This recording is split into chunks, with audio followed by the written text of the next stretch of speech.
அஸ்ஸலாமு அலைக்கும் வரஹ்மத்துல்லாஹி வபரகாத்துஹு. அல்ஹம்துலில்லா, இறைவனுடைய அருளால் சூரா தௌபால 110 வசனம் வரைக்கும் நம்ம பார்த்துருக்கோம்.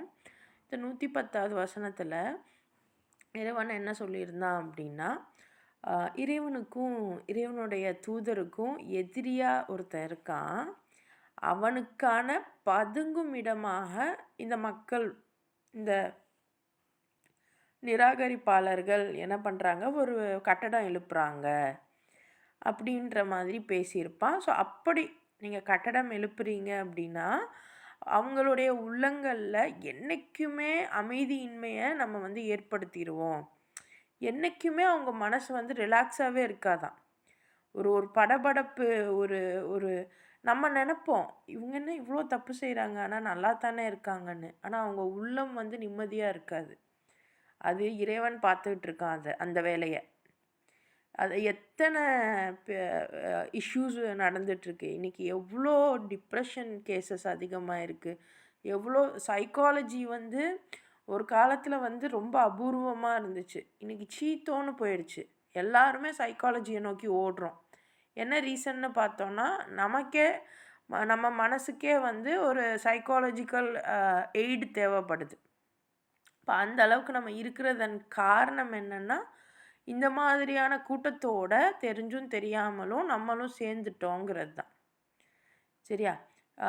எப்பெல்லாம் உங்கள் மனசு அந்த நெருக்கடிக்கு உள்ளாகுதோ நீங்கள் சிந்திச்சிருங்க. எப்பெல்லாம் உங்கள் மனசு ரிலாக்ஸாக இருக்கோ அப்போ இறைவன் உங்களுக்கான அந்த இதை கொடுக்குறான், அந்த நிம்மதியை நியூமத்தை கொடுக்குறான் அப்படிங்கிறத உணர்ந்துக்கோங்க. ஸோ ஒவ்வொரு இடத்துலையும் உங்களை நீங்கள் வெரிஃபை பண்ணிக்கிட்டே வாங்க. இப்போ இந்த இடத்துல இறைவன் சொல்கிறான், இந்த மாதிரியான கூட்டத்துக்கு நான் மனசில் அமைதியின்மையை ஏற்படுத்திடுவேன். அவங்க உள்ளம் நொறுங்குனா கூட அவங்களுக்கு அமைதி கிடைக்காது. ஸோ இந்த மாதிரி இவங்க மனசை நான் இறுக்கி வச்சுருக்கேன். இது அல்லாஹ் எல்லாவற்றையும் தெரிந்தவனாகவும் நுண்ணறிவாளனாகவும் இருக்கிறான் அப்படிங்கிற மாதிரி இறைவன் குறிப்பிட்டிருந்தான். ஸோ இது வரைக்கும் நம்ம பார்த்துருந்தோம். இப்போ 111வது வசனத்தில் பாருங்கள். இன்னல்லாஹ்ஷ்தரா மினல் முஃமினீன அன்ஃபுஸஹும் வ அம்வாலஹும் பி அன்ன லஹுமுல் ஜன்ன யுகாத்திலூன ஃபீ சபீலில்லாஹி ஃபயக்துலூன வ யுக்தலூன் வஅதன் அலைஹி ஹக்கன் ஃபித் தௌராத்தி வல் இன்ஜீலி வல் குர்ஆன் வமன் அவ்ஃபா பி அஹ்திஹி மினல்லாஹி ஃபஸ்தப்ஷிரு பி பைஇக்குமுல்லதி பாயஅதும் பிஹ் வதாலிக ஹுவல் ஃபௌசுல் அதீம். உண்மையாக அல்லாஹ் நம்பிக்கையாளர்களிடமிருந்து அவர்களின் உயிர்களையும் உடைமைகளையும் சுவனத்திற்கு பகரமாய் விலைக்கு வாங்கி கொண்டான். யோசிச்சு பாருங்க, இன்னைக்கு நான் வாழ்கிறதுக்கான நோக்கமே என்ன? நம்ம எல்லாருமே இங்கே நம்ம வாழ்கிறதுக்கான நோக்கம் என்ன? நம்ம பொதுவாக யோசித்து பார்க்கும்போது நம்ம நல்ல முறையில் இருக்கணும், நம்ம செட்டில் ஆகணும், நம்ம பிள்ளை குட்டியெல்லாம் செட்டில் ஆகணும். இப்படித்தானே எல்லாருக்குமே சோஷியல் இன்ஜினியரிங் பண்ணி வச்சுருக்காங்க. கூடிய சீக்கிரம் நம்ம சோஷியல் இன்ஜினியரிங்கை பற்றியும் படிக்க போகிறோம். பொதுவாக நம்மளுடைய பர்பஸே மறக்க வச்சுட்டு சும்மா இந்த உலகத்தில் நீங்கள் இப்போ செட்டில் ஆகணும், நல்லா படிக்கணும், நல்ல வேலை வாங்கணும், நல்லா சம்பாதிக்கணும், வீடு கட்டணும், வாசல் கட்டணும், தோட்டம் துறவு, அப்புறம் செத்து போயிடணும். இதை மட்டும்தான் நம்ம யோசிச்சு வச்சுருக்கோம். கூடவே சொர்க்கம் போகணும், செத்ததுக்கப்புறம் சொர்க்கம் போகணும் அப்படின்னு ஐடியா இருக்குது. ஆனால் அந்த சொர்க்கம் போகணுன்னா அதுக்கான அந்த வேலை என்ன? அதுக்கு நீங்கள் செலவு பண்ண வேண்டிய செலவு என்ன? அதை இங்கே இறைவன் சுட்டி காமிக்கிறான். என்னென்னா, உண்மையாகவே அல்லாஹ் இறை நம்பிக்கையாளர்கள்ட்ட இருந்து அவங்களோட உயிர்களையும் உடைமைகளையும் சொர்க்கத்துக்கு பகரமாக விலைக்கு வாங்கிக்கிட்டான். இப்போது இந்த ஆயத் இறங்கின நேரம் பாருங்கள், நபி ஸல்லல்லாஹு அலைஹி வஸல்லமும் அவங்க கூட இருந்தவங்களும் அல்லாஹுக்காக சண்டை போட்டு அவங்களுடைய உடைமைகள், அவங்களுடைய நெருங்கிய உறவுகளுடைய உயிர்கள், இன்னும் நிறைய சஹாபாக்கள் அதுலேயும் இறந்து போயிருப்பாங்க. ஷஹீதாக இருப்பாங்க. ஸோ இப்படிப்பட்டவங்கக்கிட்ட இருந்து இறைவன் பறித்த அவங்களுடைய உயிர்கள் உடைமைகள் எல்லாமே சொர்க்கத்துக்கு பகரமாக இறைவன் வந்து வாங்கியிருக்கான் அப்படிங்கிற இந்த நற்செய்தி வரும்போது அவங்களுடைய நிலை என்னவாக இருந்திருக்கும்? இதே நற்செய்தியை தான் இன்றைக்கி நிறைய மக்கள் வந்து புரிந்துக்கிட்டு அவங்க வந்து எவ்வளோ இழப்புகள் நம்ம எல்லாருக்குமே தெரியும். ஃபேஸ்புக்லேயும் யூடியூப்லேயும் பார்க்குறோம். வெறும் பலஸ்தீன் இஸ்ரேல் மட்டும் இல்லை, அதை கடந்து நிறைய இடங்களில் அது கொஞ்சம் பீக்காக இருக்குது, அதாவது ரொம்ப ஹைலைட்டாக இருக்குது. அதை தாண்டி நிறைய இடங்களில் இது நடக்குது. இறைவனுக்காக, இந்த இறைவனுடைய இந்த வேலைக்காக நிறைய மக்கள் வந்து அவங்களுடைய சொத்து சுகம் எல்லாம் விட்டு, அவங்களுடைய உயிரையும் விட்டு நிறைய போராட்டம் செஞ்சுக்கிட்டு தான் இருக்காங்க இன்றைக்கு வரைக்கும். அப்போது இந்த மாதிரி இவங்கக்கிட்டேருந்து போன ஆனால் எதுக்குன்னு ஒன்று இருக்குது. இவ்வளோ பிரச்சனை இவ்வளோ சண்டை போடுறதும் எதுக்கு? என்னுடைய பெருமைக்காகவா இல்லை இறைவனுடைய பெருமைக்காகவாங்கிறது ஒன்று இருக்குது.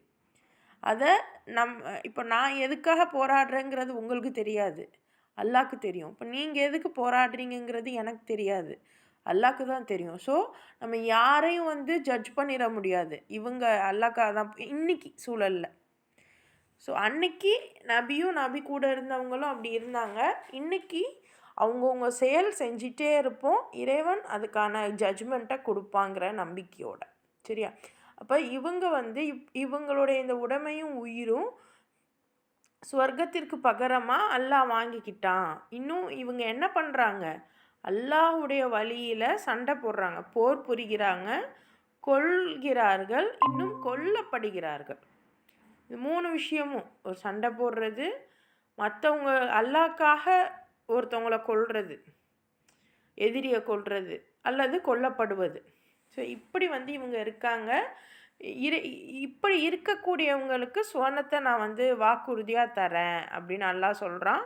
இன்னும் அல்லாவை விட யாராவது வாக்குறுதியை நிறைவேற்றுறவங்க இருக்காங்களா?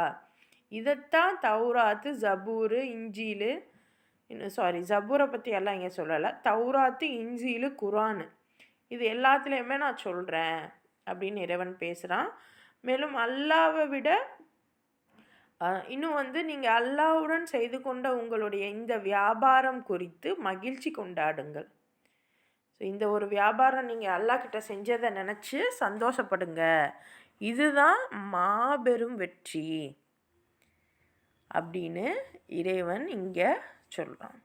யோசிச்சு பாருங்கள், உங்களுடைய நகைங்களை கொண்டு போய் விற்று ஒரு வீட்டை வாங்கினா உங்களுக்கு எவ்வளோ மனசு நிம்மதியாக இருக்குது. இப்போ நீங்கள் அந்த விற்று வாங்குறது சரி தப்புன்னெலாம் நான் பேச வரல, இது எக்கனாமிக்கல் கிளாஸும் இல்லை. ஆனால் ஒரு சின்ன, இப்போ நகை எல்லா பெண்களுக்கும் பிடிச்ச ஒரு விஷயந்தான். ஆனாலும் என் நகையை நான் விற்றுட்டேன் அப்படின்னா என்னால் ஒரு சொந்த வீடு கட்டிக்க முடியும் அப்படின்னா நான் அதை உடனே செய்கிறேன்ல. ஆனால் அல்லாஹ் சொல்கிறான், நீங்கள் உங்களுடைய எல்லா சொத்தையும் எனக்காக செலவு பண்ணுங்க, உங்களுடைய உயிர், உங்களுடைய நெருங்கின உறவுடைய உயிரெல்லாம் எனக்காக தியாகம் பண்ணுங்க, அப்போ நான் உங்களுக்கு சொர்க்கத்தை தரேன் அப்படின்னு வாக்குறுதி கொடுத்தா நம்ம செய்கிறோமா? சிந்திக்கணும்ல.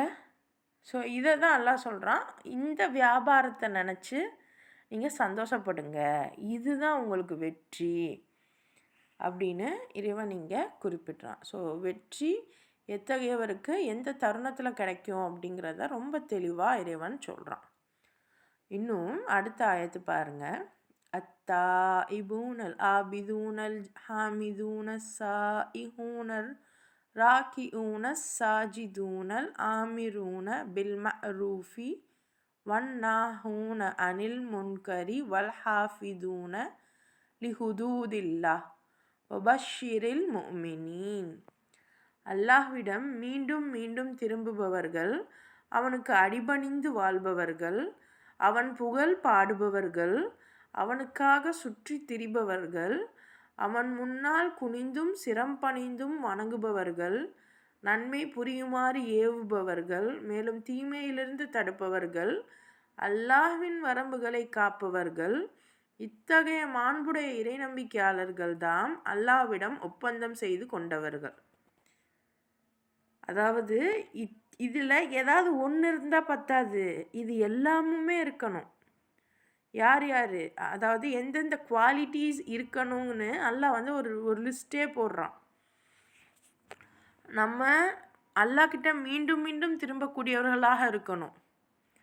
அல்லாஹ் சொல்கிறத கேட்டு கட்டுப்பட்டு நடக்கக்கூடியவங்களாக இருக்கணும். அல்லாஹ்வுடைய புகழ் பாடுவது அப்படின்னா அவன் பேரை ஜெபிக்கிறது இல்லை. அதாவது அல்ஹம்துலில்லாஹ், சுபஹானல்லாஹ் சொல்கிறது கிடையாது. ஏன்னா நீங்கள் சொன்னாலும் சொல்லலைன்னாலும் அல்லாஹ் அல்ஹம்துலில்லாஹ் தான். நம்ம சொன்னாலும் சொல்லலைன்னாலும் அவனுடைய அந்த தூய்மை வந்து தூய்மை தான். ஆனால் அல்லாஹ்வுக்கு எப்போ இன்னும் அவனுடைய புகழ் எப்போ ஓங்கும்?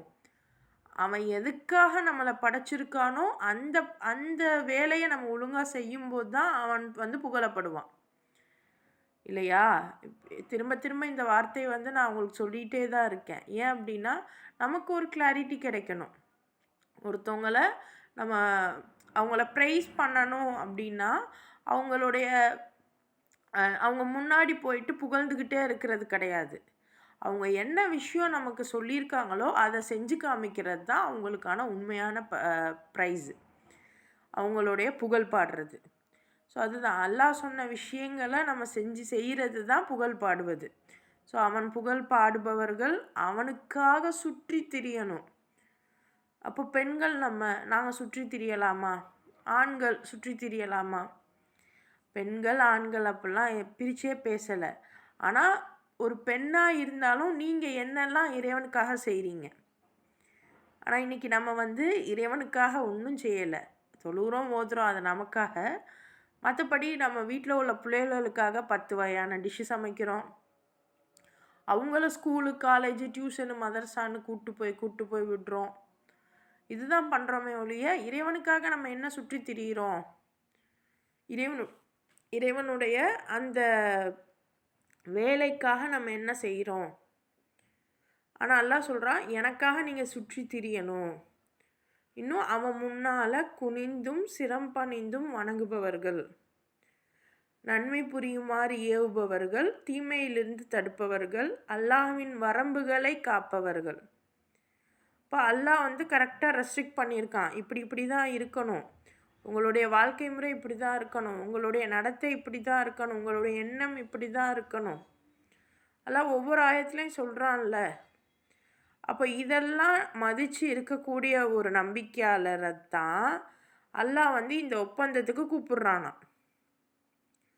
மேலும் நீர் இந்நம்பிக்கையாளர்களுக்கு நற்செய்தி அறிவிப்பீராக. ஸோ இப்படிப்பட்ட குவாலிட்டிஸ் கொண்ட இந்த மூமீன்களுக்கு நீங்கள் நல்ல செய்தியை அறிவிச்சிடுங்க அப்படின்னு இறைவன் வந்து குறிப்பிட்றான். இறைவன் உங்களையும் என்னையும் இத்தகைய நற்செய்தி பெற்றவர்களாக ஆக்குவானாக. ஸோ அந்த அளவுக்கு நம்மளை நாம் தயார் செய்ய வேண்டியது இருக்குது. இப்போ இவன் அல்லாஹ் சொன்ன இந்த குவாலிட்டிஸில் நமக்கு ஏதாச்சும் ஒன்றாவது இருக்கான்னு செக் பண்ணி பார்க்கணும். நம்ம இறைவன் போதுமானவன், நம்மளுடைய அந்த அந்தஸ்துகளை நம்ம சிந்திச்சு பார்த்துக்கிட்டே இருக்கணும். ரைட். மா கான லின் நபியி வல்லதீன ஆமனு ஐயஸ்தஃபிரு லில் முஷ்ரிகீன வலவ் கானு ஊலி குர்பா மின் பஅதி மா தபய்யன லஹும் அன்னஹும் அஸ்ஹாபுல் ஜஹீம். இறைவனுக்கு இணை வைப்பவர்கள் நரகத்துக்கு உரியவர்கள் என்பது நன்கு தெளிவாகிவிட்ட பின்னர் அவர்களுக்காக பாவமன்னிப்பு கோரி பிரார்த்திப்பது நபிக்கும் இறைநம்பிக்கையாளர்களுக்கும் ஏற்ற செயல் அல்ல.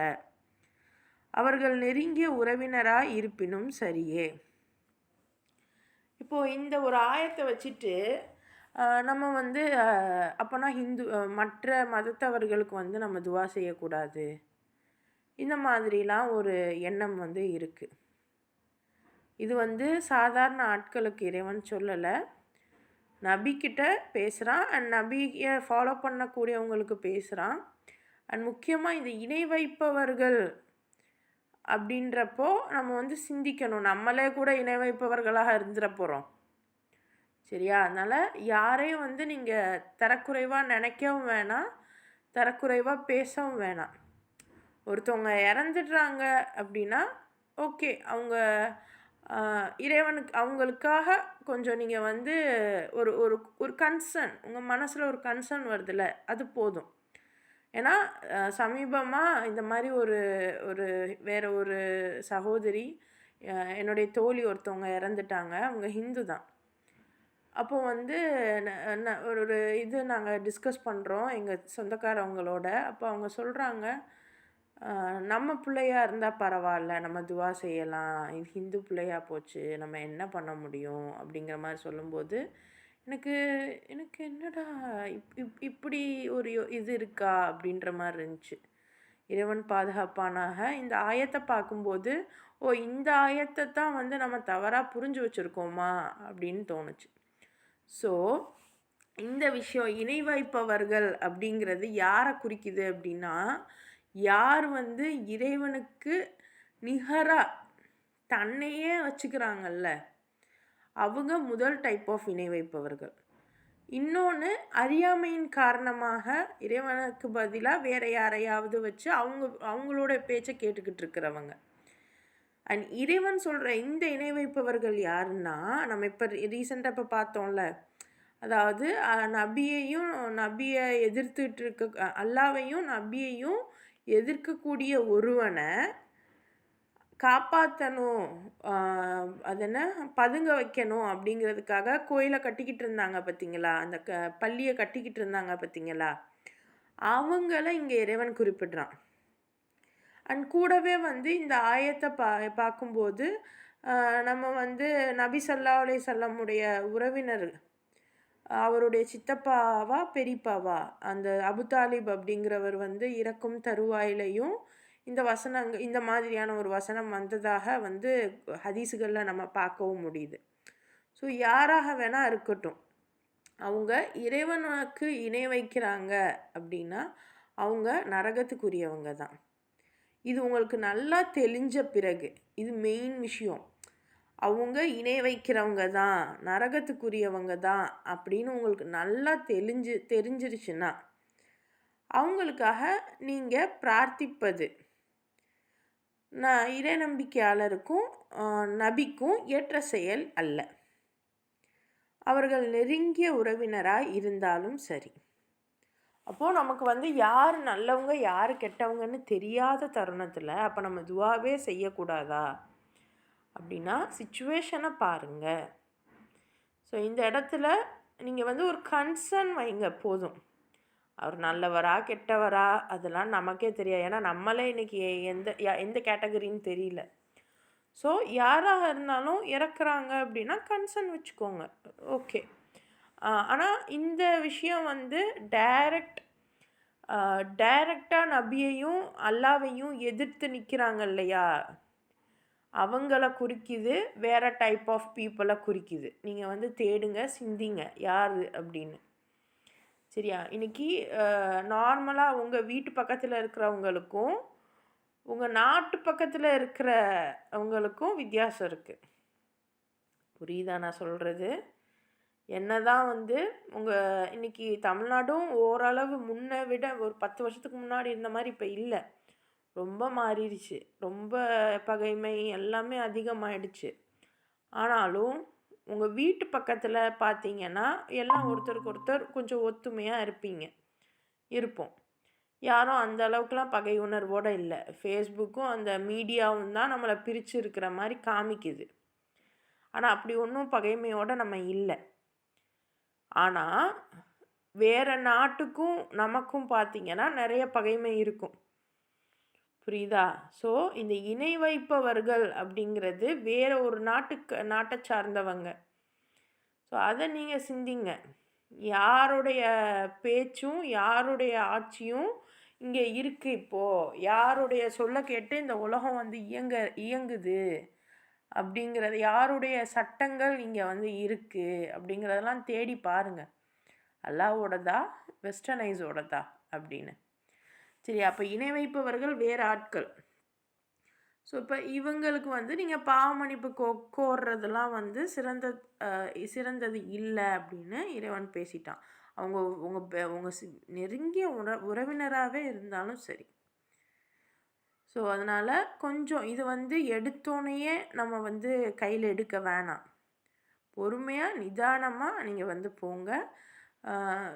பொதுவாக நீங்கள் வந்து யாராவது இறந்துட்டா அவங்களுக்கு நம்ம ஒரு என்ன சொல்கிறது, ஒரு மனசில் ஒரு கன்சர்ன் வைப்போம்ல, ஒரு சாஃப்ட் கார்னர், அதோட ஸ்டாப் பண்ணிக்கோங்க. நீங்கள் அவங்களுக்காக தேம்பி தேம்பி அழுது துவா கேட்கணும் அப்படின்னா இல்லை. அப்போ யாராக இருந்தாலும் அதுதான். அப்போது உங்களுடைய பிள்ளைகளுக்கு நீங்கள் எத்தி வைக்கிறது மட்டும்தான் உங்கள் கடமை. அத்தா இப்படி தான்த்தா இதுதான்த்தா 100% உங்கள் பேச்சை அவங்க கேட்பாங்களா அப்படின்னா தெரியாது. உங்கள் கணவர் கேட்பாரானா தெரியாது. உங்களுடைய வீட்டில் உள்ளவங்க கேட்பாங்களான்னா தெரியாது. அட்லீஸ்ட் வெளியில் உள்ளவங்களாவது கேட்பாங்க. வீட்டில் உள்ளவங்க சுத்தமாக கேட்க மாட்டாங்க. இதுதான் இயற்கையாக இருக்குது. அப்போது உங்கள் மேலே அது எந்த இதுவும் இல்லை. அல்லாஹ் வந்து உங்களை எதுவும் கேட்க போகிறதில்ல. அதனால் நீங்கள் ஓரளவு நீங்கள் வந்து உங்கள் மனசை நீங்கள் ரிலாக்ஸ் பண்ணிக்கிடலாம். ஆனால் நான் ஒன்றுமே நான் என் பிள்ளைக்கு கொல்ல மாட்டேன். ஆனால் அவள் வந்து எல்லாத்துலேயுமே பெர்ஃபெக்டாக இருக்கணும் அப்படின்னு நீங்கள் நினச்சிங்கன்னா அதுவும் நம்மளுடைய முட்டாள்தனம் தான். ஸோ 2த்துக்கும் இடைப்பட்டு நாம் இருக்கணும். அது ஒரு முக்கியமான விஷயம். ஸோ இந்த அடுத்த ஆயத்து பாருங்கள். وَمَا كَانَ اسْتِغْفَارُ إِبْرَاهِيمَ لِأَبِيهِ إِلَّا عَنْ مَوْعِدَةٍ وَعَدَهَا إِيَّاهُ فَلَمَّا تَبَيَّنَ لَهُ أَنَّهُ عَدُوٌّ لِلَّهِ تَبَرَّأَ مِنْهُ إِنَّ إِبْرَاهِيمَ لَأَوَّاهٌ حَلِيمٌ. இப்ராஹிம் தம் தந்தைக்காக பாவமன்னிப்பு கோரியது அவருக்கு தாம் அளித்திருந்த வாக்குறுதியின் காரணமாகத்தான். ஆனால் தம்முடைய தந்தை அல்லாஹ்வுக்கு பகைவனாக இருக்கிறார் என்பது இப்ராஹிமுக்கு தெளிவாகிவிட்ட போது அவர் தம் தந்தையை விட்டு விலகி கொண்டார். திண்ணமாக இப்ராஹிம் மீது இலகிய மனமும் இரையச்சமும் சகிப்புத்தன்மையும் உடையவராய் இருந்தார். இப்ராஹிம் அலைஹிஸ்ஸலாம் பற்றி அல்லாஹ் இங்கே பேசுகிறான். அவரை பற்றி எல்லாருக்குமே தெரியும். குரான்லையும் அல்லாஹ் இப்போ சொல்கிறான் பாருங்கள். அவர் ரொம்ப இலகிய மனமும் சகிப்புத்தன்மை உடையவராகவும் இரையச்சம் உடையவராகவும் இருந்திருக்காரு. ஸோ அப்படியாப்பட்டவரே என்ன பண்ணுறாரு, தன் தந்தைக்காக பாவமன்னிப்பு கேட்கும்போது தன் தந்தை வந்து அல்லாஹ்வுக்கு பகைவராக இருக்கிறாரு அப்படின்னு தெரிஞ்ச உடனேயே அவர் என்ன பண்ணுறாரு, தந்தையை விட்டு விலகிடுறாரு. இதுதான் ஒரு இறை நம்பிக்கையாளர்கிட்ட இறைவன் கேட்குறான். நம்ம இன்னைக்கு அதை செய்வோமா? ஸோ அதுதான். ஸோ அந்த தந்தையை விட்டு விலகிடுறாரு. தந்தைக்காக எந்த ஒரு இதுவும் அவர் பண்ணலை. அப்போது இந்த இடத்துல நம்ம இப்ராஹிமை வந்து கல்லஞ்சக்காரர் இல்லை அத்தா அம்மாவை பார்த்துக்காதவர் அப்படின்னு சொல்ல முடியாது. இது அல்லாவா தந்தையான்னு வர்றப்ப கண்டிப்பாக அல்லா தான். ஆனால் சில ரெஸ்ட்ரிக்ஷன்ஸ் நமக்கு இருக்குது. இப்போ என்ன தான் அவங்க வந்து நம்மளுடைய தந்தையோ தாயோ இறைவனுக்கு மாறு செய்யுமாறு தூண்டினாலும் நம்ம அவங்களுடைய சொல்ல தான் கேட்காம இருக்கணுமே ஒழிய அவங்கள வந்து முற்றிலுமா அவங்களுக்கான ஹக்கை செய்யாமல் விட்டுறக்கூடாது. இல்லை நீங்கள் எப்படி சொல்கிறீங்க அப்படின்ட்டு அவங்கள பார்த்துக்காமல் இருந்துட முடியுமா? அப்படி இருந்துடக்கூடாது. ஸோ அதுதான் விஷயம். இப்ராஹிமே விட்டுட்டாரு, அப்போ நானும் விட்டுருவேன் அப்படி கிடையாது. இப்ராஹிம் விட்டுட்டாருன்னா அந்த கொள்கையை விட்டுட்டாரு, அவங்க அப்பாவுடைய கொள்கையை விட்டுட்டாரு. அண்ட் அவர் இறந்ததுக்கப்புறமும் அவருக்காக ஒன்றும் ரொம்ப வருத்தப்படலை அந்த மாதிரி. ஸோ அப்போ நம்மளும் வந்து எந்த மாதிரியான ஏன்னா இன்றைக்கி மாஷா அல்லாஹ் ஒன்று அத்தா அம்மாவை கண்டுக்கிறதே இல்லைன்னா அத்தா அம்மா என்ன சொன்னாலும் கேட்டு தவறான வழியில் போக சொன்னாலும் போயிடுறது. இது ரெண்டுமே தப்பு. அத்தா அம்மா என்ன சொன்னாலும் அல்லாஹ் சொன்ன வழிப்படி தான் நம்ம போகணும். 2வது, நம்ம எந்த வழியில் இருக்கிறோமோ அத்தா அம்மா எந்த வழியில் இருந்தாலும் அவங்களுக்கு செய்ய வேண்டிய கடமையை நம்ம செஞ்சிடணும். இது 2த்தையும் புரிஞ்சுக்காததுனால தான் இன்றைக்கி நிறைய வீடுகளில் ஏகப்பட்ட குளறுபடிகள். இறைவன் பாதுகாப்பானா. இது 2த்துக்கும் நடுபட்டு நம்ம இருக்கணும். அப்படி இருந்தால் தான் பகுத்தறிவு. அதுதான் 6th சென்ஸ். இப்போ இப்ராஹிம் அலைஹிஸ்ஸலாமை பற்றி இறைவன் இங்கே பேசுகிறான். அடுத்து பாருங்கள், ஒமா கானல்லாஹு லியுஸில்ல கௌமம் பஅத இத் ஹதாஹும் ஹத்தா யுபய்யின லஹும் மா யத்தகூன் இன்னல்லாஹ பிகுல்லி ஷைஇன் அலீம். ஒரு சமூகத்தாருக்கு நேர்வழி அளித்த பின்னால் எவற்றிலிருந்தெல்லாம் அவர்கள் தவிர்ந்து கொள்ள வேண்டும் என்பதை அவர்களுக்கு தெளிவாக எடுத்துரைக்காதவரை அவர்களை வழிகேட்டிற்கு உள்ளாக்குவது அல்லாஹ்வின் நியதி அல்ல. திண்ணமாக அல்லாஹ் அனைத்தையும் நன்கறிந்தவனாக இருக்கிறான். அப்போது ஒவ்வொரு சமூகத்தாரும், அப்போ வெறும் இன்னைக்கு நமக்கு தெரிஞ்ச அரபி சமுதாயம் மட்டும்தானா? ஏன்னா நபி ஸல்லல்லாஹு அலைஹி வஸல்லம் அங்கே தானே வந்திருக்காங்க அப்படின்னா அப்படி கிடையாது. எல்லாருமே ஒவ்வொரு கம்யூனிட்டி தான். எல்லா கம்யூனிட்டியிலையுமே இதுதான் நல்ல வழி, இதுதான் நேர்வழி அப்படின்னு வந்ததுக்கப்புறம் அவங்க ஒவ்வொருவருக்கும் தெளிவாக இதெல்லாம் நீங்கள் செய்யணும், இதெல்லாம் நீங்கள் செய்யக்கூடாது அப்படின்றத நான் எடுத்து சொல்லாத வரைக்கும் அவங்கள வழிகேட்டுக்கு நான் தள்ள மாட்டேன் அப்படின்னு இறைவன் நீங்கள் சொல்கிறான். அப்போ வழிகேட்டுக்கு நம்ம போகிறோன்றதும் இறைவனுடைய அந்த ஏற்பாடு தான். எப்போ அதை செய்வான்? நம்மளுடைய எண்ணங்கள் சீராக இல்லைன்னா அதை செஞ்சுருவான். அப்போது தெளிவாக எல்லாமே சொன்னதுக்கு அப்புறம்தான் வழிகேட்டில் ஆழ்த்துவான்ல. ஸோ அப்போ இதெல்லாம் தெரிஞ்சுக்கிறணும். இன்றைக்கி எல்லாம் நமக்கு ஒரு வாய்ப்பு தரான். எது நல்லது, எது கெட்டது, எது சரி, எது தப்புங்கிறதெல்லாம் நமக்கு கொஞ்சம் கொஞ்சமாக எஜுகேட் பண்ணிட்டு வரான். இப்போ இது எல்லாத்தையுமே இதுதான் அல்லாஹ்வுடைய அந்த ஸ்ட்ராட்டஜி. திண்ணமாக அல்லாஹ் அனைத்தையும் நன்கறிந்தவனாக இருக்கிறான். இன்னல்லாஹ லஹு முல்கு ஸமாவாதி வல்லர்த் யுஹ்யி வ யுமீத் வமா லகும் மின் தூனில்லாஹி மின் வலிய்யின் வலா நஸீர். உண்மையாகவே வானங்கள் மற்றும் பூமியினுடைய ஆட்சி அதிகாரம் அல்லாஹ்வுக்கு உரியது. வாழ்வும் மரணமும் அவன் கைவசமே உள்ளன. மேலும் அல்லாஹ்வை தவிர உங்களை பாதுகாப்பவரும் உதவி புரிபவரும் யாரும் இல்லை. யோசிச்சு பாருங்க. அல்லாஹ் சொல்கிறான், உங்களுக்கு எது சரி எது தப்புங்கிற எல்லாமே நான் தான் சொல்லித்தருவேன். அது சொல்லி கொடுக்காத வரைக்கும் உங்களை வழிகேட்டில் ஆழ்த்த மாட்டேன். பிறகு சொல்கிறான், வானம் பூமி உள்ள எல்லா ஆட்சி அதிகாரமும் அல்லாஹ்க்கே உரியது. ஆனால் இன்றைக்கி வானம் பூமியில் உள்ள எல்லா ரிசோர்ஸும் யார்கிட்ட இருக்குது? ஏன்னா அந்த அந்த விவசாயமாக இருக்கட்டும், இன்னும் வானமாக இருக்கட்டும், ஸ்பேஸ், நட்சத்திரங்கள், இன்னும் இந்த இயற்கை வளங்கள், இதெல்லாம் யார் கைவசம் இருக்கோ அவங்க தான் ரூலிங் அத்தாரிட்டியாக இருக்காங்க. இன்றைக்கி யார் ரூலிங் அத்தாரிட்டியாக இருக்குது? முன்னாடி யூரோப் இருந்துச்சு, இப்போ அமெரிக்கா இருக்குது, ரஷ்யா முன்னேறிக்கிட்டே இருக்குது இப்போது. ஆனால் இவங்கெல்லாம் இப்படி இருக்கவே முடியாது. ஏன்னா எல்லா ஆட்சியுமே யாருக்குரியது? அல்லாஹ்க்கு உரியது. அதே மாதிரி வாழ்வும் மரணமும் அவன் கைவசம்தான் இருக்குது. அல்லாஹ்வை தவிர உங்களை யாரும் பாதுகாக்க முடியாது, உங்களுக்கு யாரும் உதவி செய்யவும் முடியாது. இந்த விஷயங்கள்லாம் நம்ம மனசில் ஆழ பதிஞ்சிருந்துச்சுன்னா நம்ம கண்டிப்பாக எதுக்குமே மன உளைச்சலுக்கு ஆளாக மாட்டோம். இவன் என் பேச்சே கேட்க மாட்டான் அப்படின்னு நீங்கள் நினைக்கிறீங்கன்னா ஆட்சி அதிகாரம் உங்களுக்கு இருக்கா, அல்லாஹ்க்கு இருக்கா? என்னை ரொம்ப பிடிச்சி உழுக்குறாங்க இவங்க, போட்டு என்னை ரொம்ப எங்கள் மாமியார் வீட்லேயோ இல்லை எங்கள் சொந்தக்கார வீட்லேயோ ரொம்ப என்னை போட்டு பாடாப்படுத்துகிறாங்க அப்படின்னா ஆட்சி அதிகாரம் அவங்களுக்கு இருக்கா, அல்லாஹ்க்கு இருக்கா? அப்போது அந்த நடுத்தன்மை, நானும் பிறரை வரம்பு மீறக்கூடாது, பிறரும் என் மீது வரம்பு மீறாமல் நான் பார்த்துக்கிறணும். ஸோ இதுதான் அல்லாஹ்வுடைய ஆட்சி அதிகாரம். இது எல்லாமே அல்லாஹ்க்கு இருக்குது. அல்லாஹ்கிட்ட தான் மரணமும் வாழ்வும் இருக்க போகுது. அப்போ என்னை பாதுகாக்கிறதுக்கு, எனக்கு உதவி செய்கிறதுக்கு அல்லாஹ் போதும்ல. இதுதான் அல்லாஹ் அங்கே குறிப்பிடுறான்.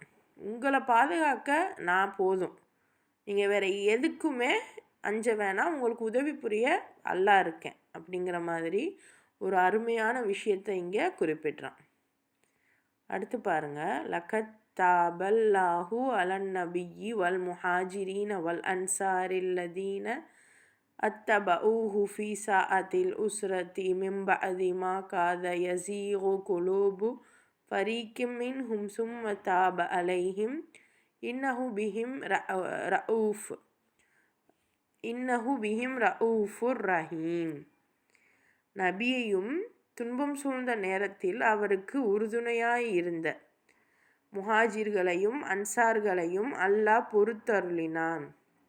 அகெயின் சொல்கிறான் பாருங்கள், நபிக்கு ஒரு பிரச்சனைன்னு வரும்போது அவங்களுக்கு உறுதுணையாக இருந்த முஹாஜிர்கள், நபி கூட ஹிஜ்ரத் செஞ்சவங்க, அன்சார்கள், ஹிஜ்ரத் செஞ்சு வந்த நபியை ஏற்றுக்கிட்ட தோழர்கள், உதவி செய்தவர்கள். இப்போ இவங்க எல்லாரையுமே அல்லாஹ் பொருந்திக்கிட்டான். அவர்களில் ஒரு சிலரின் உள்ளங்கள் நெறி தவறுதலின் பால் சற்று சாய்ந்து விட்டிருந்த போதிலும் ஆனால் அவர்கள் நெறி தவறி செல்லாமல் நபிக்கு பக்கபலமாக இருந்தனர். அப்போ நபி கூட இருந்த சஹாபாக்களும் இன்னும் ஹிஜ்ரத் செய்து வந்த அந்த முஹாஜிர்களும் கூட சிலர் என்னன்னா கொஞ்சம் அந்த தவறான வழிக்கு அவங்க உள்ளம் சாயுதான். ஆனாலும் அவங்க என்ன பண்ணுறாங்க, அந்த அந்த தடுமாற்றம் இருந்தாலும் அல்லாஹ்க்காக நபிக்காக பக்கபலமாக நிற்கிறாங்க. ஏன்னா அல்லாஹ் சொல்கிறான்ல, யார் யாரை பற்றி பேசுகிறான் அந்த சூரா தௌபாவில், போருக்கு வராமல் சாக்குப்போக்கு சொன்னாங்க, நாங்கள் எங்களை போட்டு கட்டாயப்படுத்தாதீங்கங்கிறாங்க. இந்த மாதிரி சொல்லிக்கிட்டு இருக்கும்போது கூட நின்னவங்கக்கிட்டையும் கொஞ்சம் மனசில் ஒரு ஒரு இது இருக்குது, ஏதாவது ஒரு வாய்ப்பு கிடைச்சா நம்மளும் போயிட மாட்டோமா அந்த மாதிரி. ஸோ அப்படி இருந்தாலும் கூட அவங்க உறுதுணையாக நின்றுருக்காங்க. அப்படி நின்னதுனால அவங்கள அல்லாஹ் மன்னிச்சிட்டான். நபியுடைய காலத்திலேயே அவங்க உள்ளங்கள் கொஞ்சம் தடுமாறி இருக்குது. அப்போ இன்றைக்கி நம்மளுடைய இதுலேயுமே நிறைய, அதனால் யாரையுமே நம்ம இவங்க பர்ஃபெக்ட், இவங்க ட்ரூ, இவங்க இவங்க இவங்க தான் எல்லாத்துலேயும் பெஸ்ட்டுன்னு சொல்லிட முடியாது. நான் எல்லாத்துலேயும் பெஸ்ட்டுன்னு நாமளேவும் சொல்லிடக்கூடாது. ஒவ்வொரு இடத்துலையுமே இதெல்லாம் புரிஞ்சிச்சுன்னா நம்ம அதிகமாக சோதித்து பார்ப்போம், நீ செய்கிறது சரியா அப்படின்னு. இது புரிஞ்சிச்சுன்னா நம்ம அதிகமாக மற்றவங்கக்கிட்ட மன்னிப்பு கேட்கக்கூடியவர்களாக இருப்போம். நம்மக்கிட்ட மன்னிப்பு கேட்குறாங்க அப்படின்னா ஆளாக அக்செப்ட் பண்ணக்கூடியவர்களாக இருப்போம். இன்றைக்கி முஸ்லீமாகவே இருந்தாலும் நீ எனக்கு என்ன பண்ணிட்ட தெரியுமா அப்படின்னு ஒன்றுமே இல்லாததுக்கு நம்ம உறவுகளை முறிச்சுக்கிட்டு இருக்கோம்.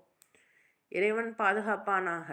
என் மேலே தப்பே இல்லை, எல்லா தப்பும் அவன்தான் அப்படின்னு அடுத்தவங்க மேலே ஈஸியாக பழிய சுமத்திட்டு நம்ம ஒதுங்கிக்கிறோம். ஒதுங்கினாலும் சரி, உறவுகளை முறிச்சாலும் சரி, இதை சிந்திக்கணும். ஏன்னா நபிக்கு அவங்களுக்கு மனசில் கொஞ்சம் இது இருந்தாலும் ஹெல்ப் பண்ணதுனால அல்லாஹ் அவங்க பாவங்களை மன்னிக்கிறான். ஸோ இதே தான் நம்மளுடைய செயல் என்ன, நம்மளுடைய எண்ணம் என்னவாக இருந்தாலும் சரி, இறைவனுக்காக நீங்கள் செயல்கள் செய்யும்போது அல்லாஹ் நாடினால் உங்களுடைய தவறுகளை மன்னிக்க கூடும். அப்போ அவங்கள அல்லாஹ் மன்னிச்சிட்டான். திண்ணமாக அவன் அவர்கள் விஷயத்தில் அதிக பரிவும் கருணையும் கொண்டவனாக இருக்கிறான். ஸோ இந்த மாதிரி இந்த கூட்டத்தை ஒரு சில ஆட்களை நான் மன்னிச்சிட்டேன்னு இங்கே குறிப்பிட்றான். யோசிச்சு பாருங்கள், எல்லாம் அப்படியே லைவாக வருது. கொஞ்சம் என் மனசில் கொஞ்சம் நயவஞ்சகம் இருந்ததுங்கிறது என்னை தவிர யாருக்கும் தெரியலை. அப்போ அல்லாஹ் சொல்கிறான், உங்கள் மனசில் கொஞ்சம் தடுமாற்றம் இருந்துச்சு, ஆனாலும் நீங்கள் நபிக்காக நின்னீங்க, அதனால உங்களை நான் மன்னிக்கிறேன் அப்படின்னு சொல்லும்போது எப்படி இருக்கும் அந்த முஹாஜிருக்கும் அன்சாரிகளுக்கும். இன்றைக்கி நம்ம எடுத்தோனையே அப்போ முஹாஜிர் அன்சாரிகள்லாம் தப்புன்னு சொல்கிறீங்களா? இறைவன் பாதுகாப்பானாக. அப்படி கிடையாது. ஆனால் அன்னைக்கு நடந்ததை இறைவனே இங்கே சொல்கிறான். நான் எந்த புக்கிலேருந்தும் பார்த்து சொல்லலை, யார் எழுதுனதையும் பார்த்து சொல்லலை.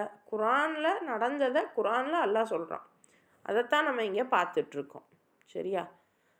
வஅல ஸலாஸதி இல்லதீன ஹுல்லிஃபவ் ஹத்தா இதா ஸாகத் அலைஹிமுல் அர்து பிமா ரஹுபத் வஸாகத் அலைஹிம் அன்ஃபுஸுஹும் வஸன்னு அல்லா மல்ஜஅ மினல்லாஹி இல்லா இலைஹ் ஸும்ம தாப அலைஹிம் லியதூபு இன்னல்லாஹ ஹுவத் தவ்வாபுர் ரஹீம். மேலும் விவகாரம் ஒத்தி போடப்பட்டிருந்த மூவரையும் அவன் மன்னித்தான். அவர்கள் நிலைமை எந்த அளவு மோசமாகி விட்டு இருந்தது எனில், பூமி இத்துணை விரைவாய் இருந்தும் அவர்களை பொறுத்தவரை அது குறுகி அவர்கள் உயிர் வாழ்வதே கஷ்டமாகிவிட்டு இருந்தது. இன்னும் அல்லாஹ்விடமிருந்து தப்பிப்பதற்கு அவனுடைய அருளின் பக்கம் திரும்புவதைத் தவிர வேறு புகலிடம் இல்லை என்பதை அவர்கள் அறிந்து கொண்டார்கள். பின்னர் அவர்கள் பாவமன்னிப்பு கோரி தன்னிடம் மீண்டு வர வேண்டும் என்பதற்காக அல்லாஹ் அவர்கள் மீது கருணை பொழிந்தான். திண்ணமாக அவன் மிக மன்னிப்போனும் கருணையுடையவனுமாக இருக்கிறான். ஸோ இது வரலாறான ஒரு விஷயம். நபி ஸல்லல்லாஹு அலைஹி வஸல்லம் கிட்ட நடந்த ஒரு ஒத்திவைப்பு. அதாவது இஷ்யூ என்னன்னா, இங்கே என்ன பிரச்சனை ஓடிட்டுருக்கு, அல்லாஹ்க்காக சண்டை போடணும், ஒன்று திரட்டுறாங்க. திரட்டும்போது நிறைய பேர் நான் வரல நீ வரலன்னு சாக்க சொல்லிட்டு போகிறாங்க. ஸோ அதில் இருந்த ஒரு குறிப்பிட்ட 3 பேரை பற்றி இறைவன் இங்கே பேசுகிறான். அந்த 3 பேரையுமே நான் மன்னிக்கிறேன்.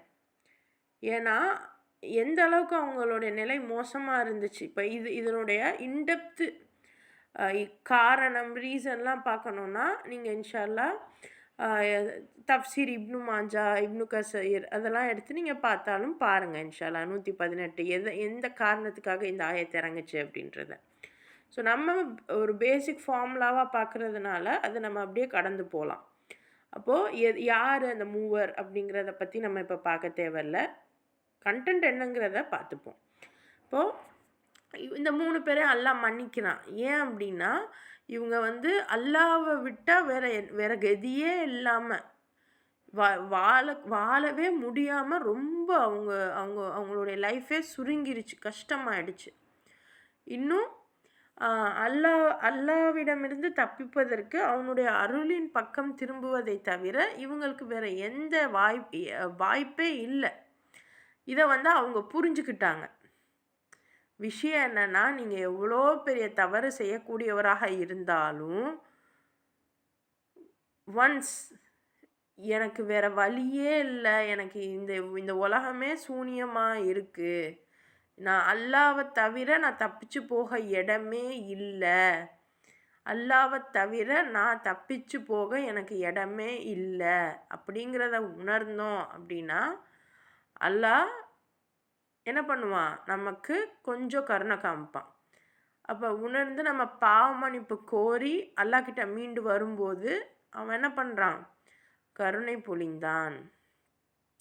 இது நமக்கு அல்லாஹ் ஒரு வரலாறு சொல்கிறான்னா இதான் கதை தெரிஞ்சுக்கோ அப்படின்னு இல்லை. அதுலேருந்து நமக்கு படிப்பினை இருக்குது, அதுக்காக தான் அந்த கதையை சொல்கிறான். ஸோ திண்ணமாக அவன் மிக மன்னிப்போனும் கருணையுடையவனுமாக இருக்கிறான். யா அய்யுஹல்லதீன ஆமனுத்தகுல்லாஹ வகுனூ மஅஸ் சாதிகீன். நம்பிக்கை கொண்டவர்களே, அல்லாஹ்வுக்கு அஞ்சுங்கள், மேலும் வாய்மையாளர்களுக்கு துணையாக இருங்கள். சாதிகீன். அப்போது நீங்கள் அல்லாஹ்வை நம்புறீங்கல்ல, அப்போ அல்லாஹ்வுக்கு பயப்படுங்க. இன்னும் யார் உண்மையாளராக இருக்காங்களோ அவங்களுக்கு துணையாக இருங்க. அப்போ இறை நம்பிக்கையாளருக்கு துணையாக இருங்கள் அப்படின்னு நல்லா பேசலை. யார் உண்மையாளர்கள், யார் வாய்மையாளர்களாக இருக்காங்களோ அவங்களுக்கு துணை நில்லுங்க. உண்மை அப்படின்னாலும் அந்த உண்மையை துணிச்சலாக சொல்லணும்ல. அப்படி சொல்லக்கூடியவங்களுக்கு துணை நிற்கணுமா? யார்? இறை நம்பிக்கை கொண்டவர்கள். இப்போ சிந்திங்க, யார் கூட நம்ம நிற்கணுங்கிறத.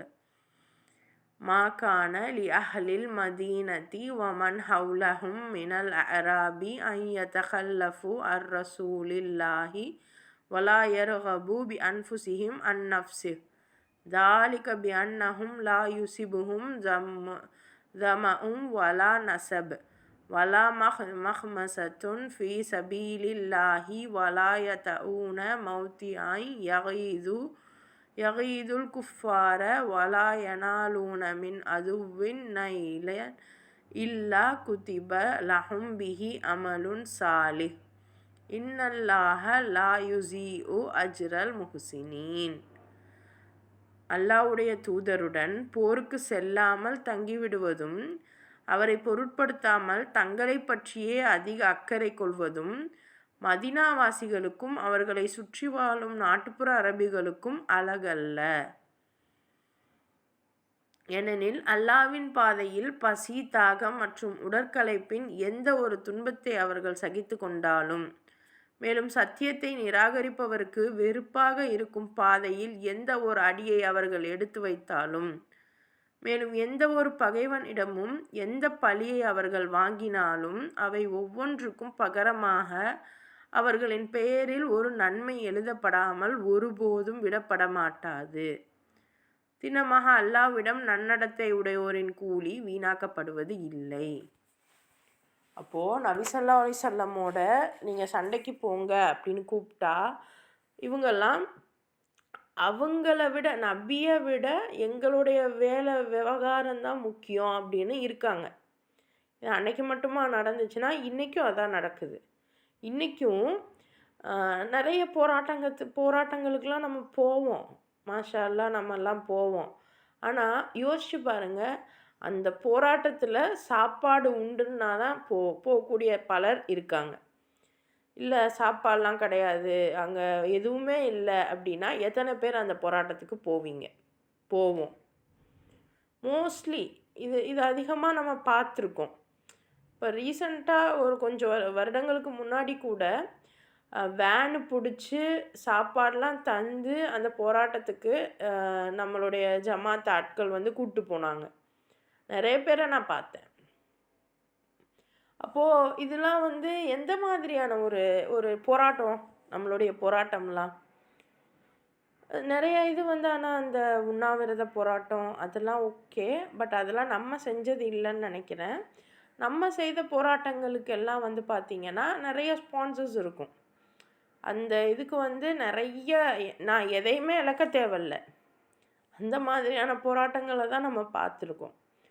ஆனால் உண்மை என்னென்னா, அல்லாஹ்வுடைய வழியில் நீங்கள் போகிறீங்க.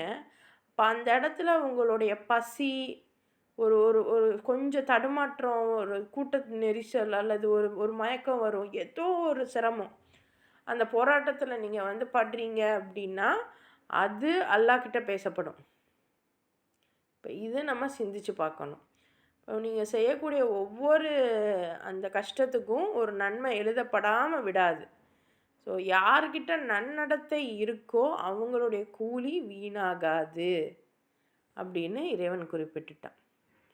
ஸோ அந்த மாதிரியான நன்னடத்தை இருக்கக்கூடிய கூட்டத்தாரோடு இறைவன் உங்களையும் என்னையும் சேர்த்து வைப்பானாக. இதுவரைக்கும் இன்றைக்கி போதும். நல்லா ரெஃபர் பண்ணிகிட்டே வாங்க. இன்ஷா அல்லாஹ் இந்த சூரா தௌபா முடியவும் இன்ஷா அல்லாஹ் எக்ஸாம் இருக்கும். சரியா?